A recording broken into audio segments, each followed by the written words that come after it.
क्या दिक्कत बाकी में फिर अपन करवा बाकी में हम बैठे कोई दिक्कत नहीं।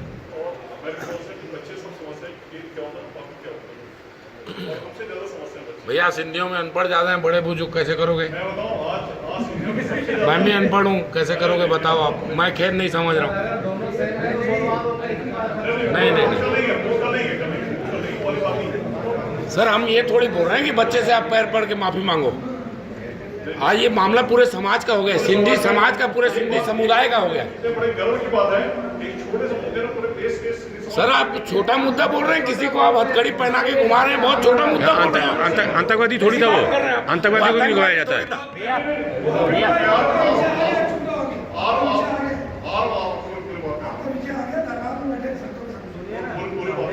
क्रम से आएंगे ना सभी मंच पर, आप बोलो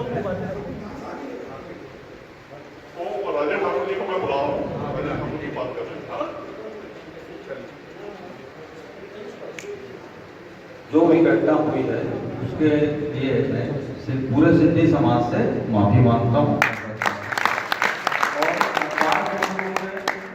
बकायदा 2 बार 3 बार खेद प्रकट किया है और दूसरे अखबारों के बारे में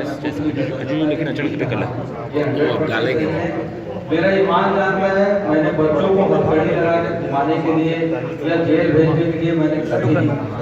अगर किसी ने पीठ पीछे किसी ने कहा होगा, कोई पत्रकार दबाव बनाया होगा, तो वो मेरी जानकारी भी नहीं है। वो पुलिस प्रशासन का काम है, पुलिस को इतने बड़े मैटर पे निर्णय लेना चाहिए। मैंने कहा भी उनको कि संवेदनशील मैटर है, जो सेंस होगा आप मत ले जाइए वो बच्चे को करके। वो रिकॉर्डिंग मेरे पास नहीं है, दुर्भाग्य से, नहीं तो मैं रिकॉर्डिंग करने वाला रहता तो आपको यही सुना देता।